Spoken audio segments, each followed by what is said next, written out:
Good morning and welcome back to the channel. Today we're going to be discussing the differences between the Avata and traditional cine whoop. Let's go!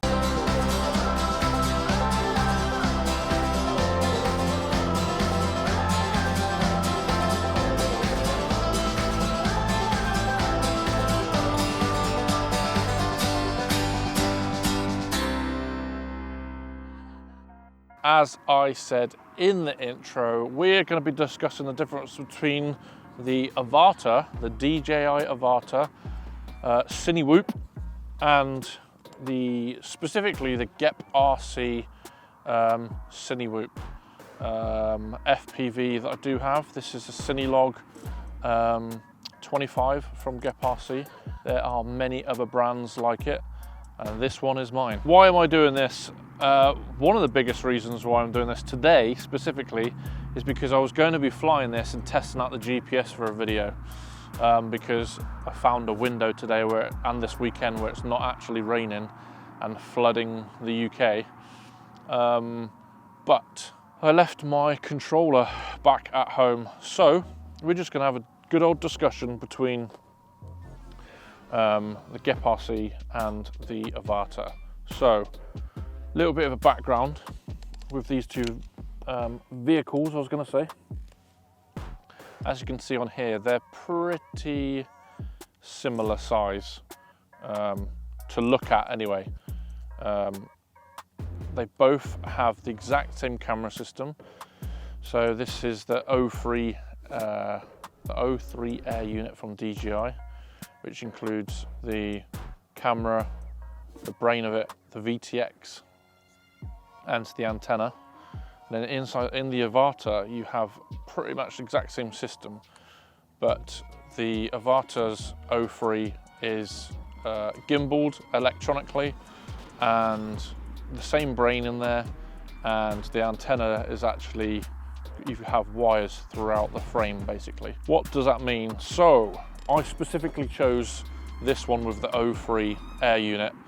It comes in different formats, different types of camera systems and video transmission systems, but I chose it specifically so that I can still use my Goggles 2 or Goggles version 2, pretty sure it's just called Goggles 2, the DJI system, and in here in the menus I can switch between the two.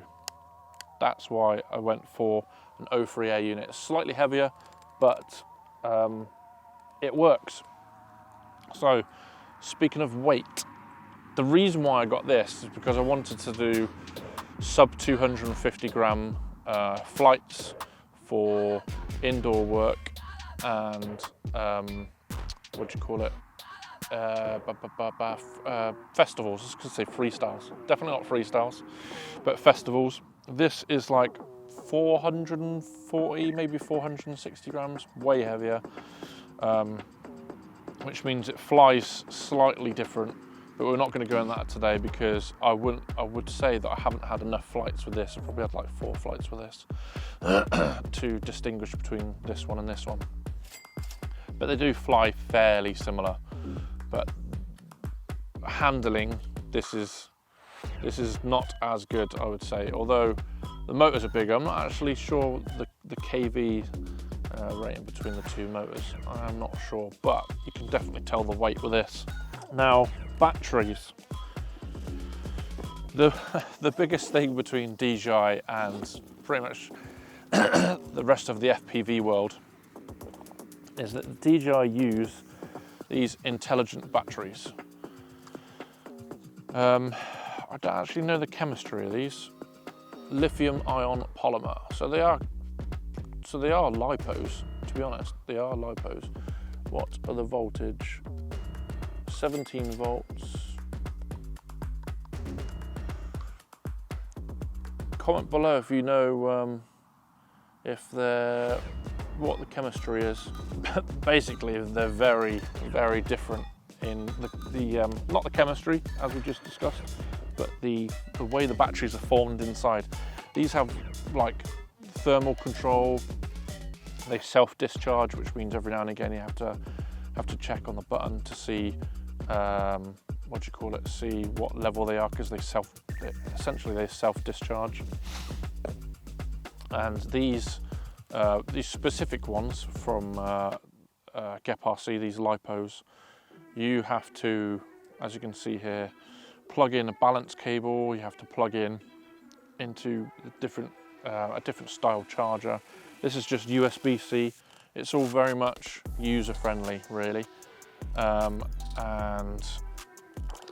these are user-friendly when you get used to them, but they're a lot more volatile, and you have to be way more careful with them.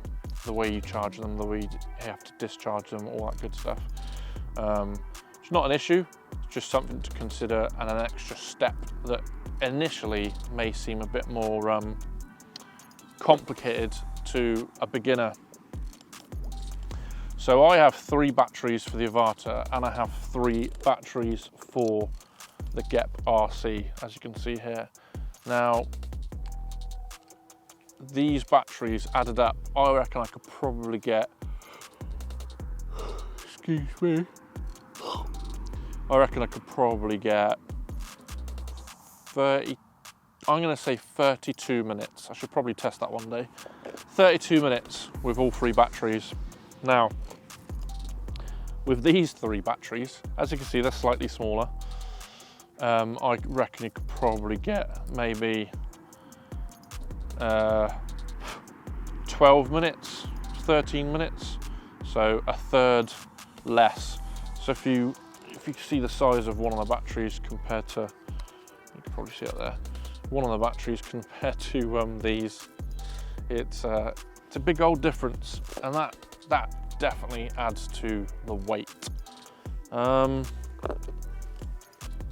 Now then, next thing is durability. Now, I've crashed this probably 4 or 5 times now, maybe 5, 6 times, big ones anyway. One major one, I had to actually get a replacement. I've noticed a bit of grass in there, which is really annoying. I hate having the grass in there. But I did actually have to have a replacement. But I'm on my second lot of props, and my first lot of props, the original props, lasted me like a year and a half.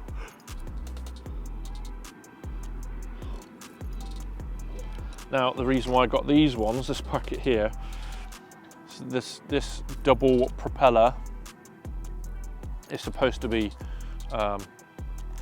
4 blades. With the GepRC, these propellers are way more flimsy and have to be replaced a lot more often, which is not ideal, and it's just not as durable. Obviously it's lighter, it's supposed to be lighter, but I would say it's not as durable. One of the big things with the DJI system is they do make, other than the latest Neo, which doesn't look very durable, DJI do make pretty strong products if they're looked after.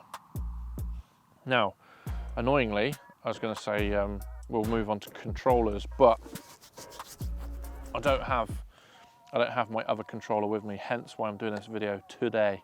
I could actually use this controller with the GepRC, but I've decided not to. I went to the Express LRS route for the transmission and receiving system for various reasons. One of them actually is to do with GPS, which is why I wanted to make this different video about GPS with this in a massive open field that's right next to me that you can't see.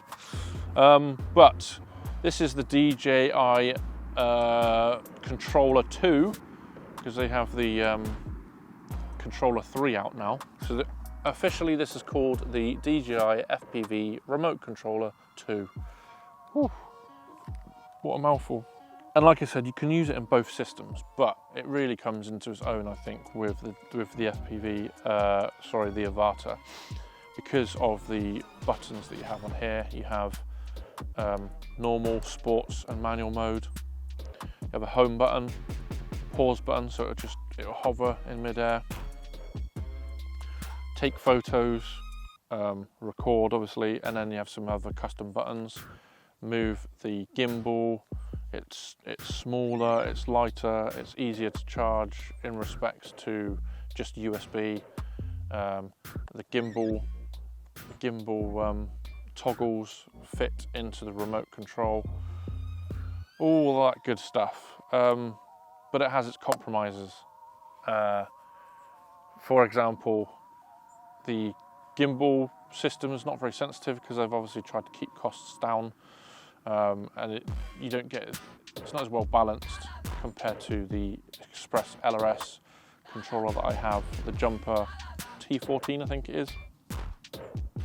But it works, it does work at a pinch, and it's, to me personally, it's way better than the motion controller.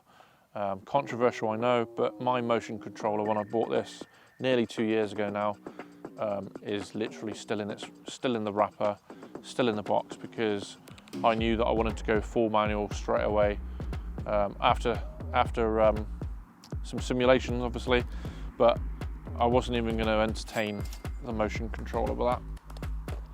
So accessibility for pro, as in pros and cons, not for professional, but accessibility, it's way easier to get into the FPV scene to get started with the Avata, which is pretty much the biggest reason why I did it. I wanted ease of access into the FPV system.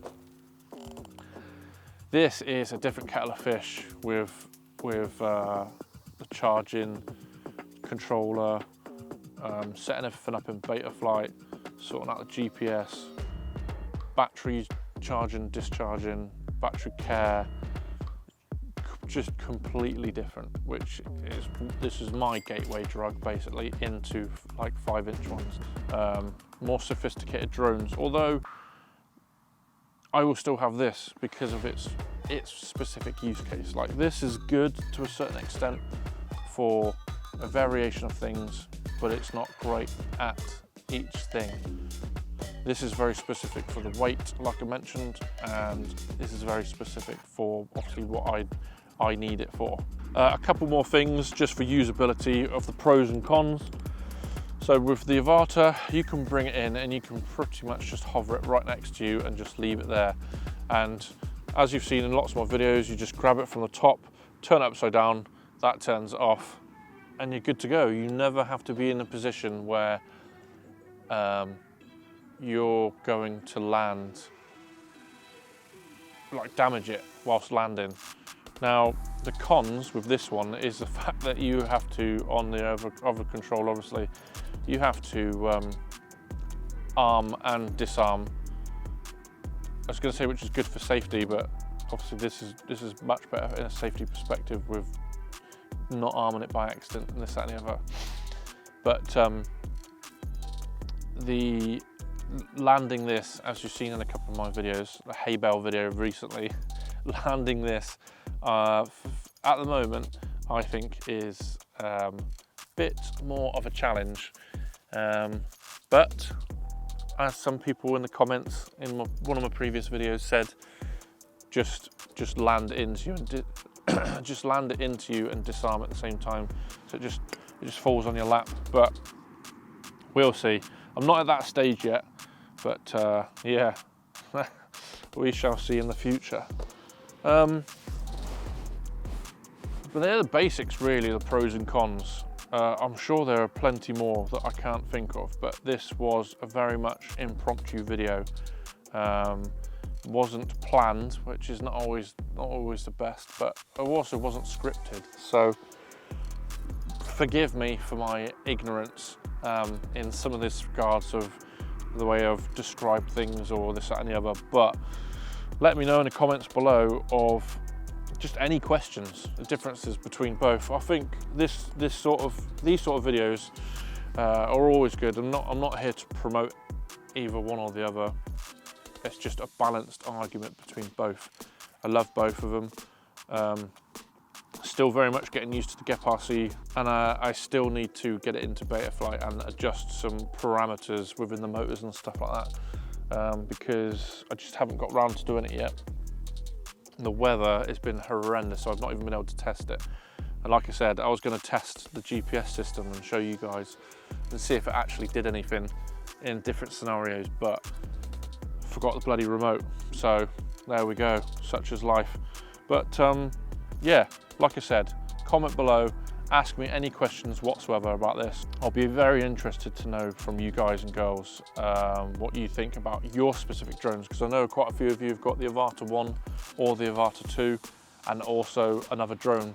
But from what I gather in the comments, a lot of people that have got additional drones are either tiny whoops or what do you call it, like 5-inch or 7-inch long range, for example. And these, to be fair, these are pretty similar with their use cases. It's just mainly the weight for this. But yeah, we'll see. I'll be interested to know what you think about this video and what you think about your specific drones, because you know, we are slowly but surely growing the community within my channel. Love having you along. Just tipped over, what do you call it, 700 subscribers, so we're very slowly getting there. But yeah, that's pretty much it, guys and girls. Leave a comment below, like, share, all of those cool things. Thanks very much for watching, and I shall catch you in the next one.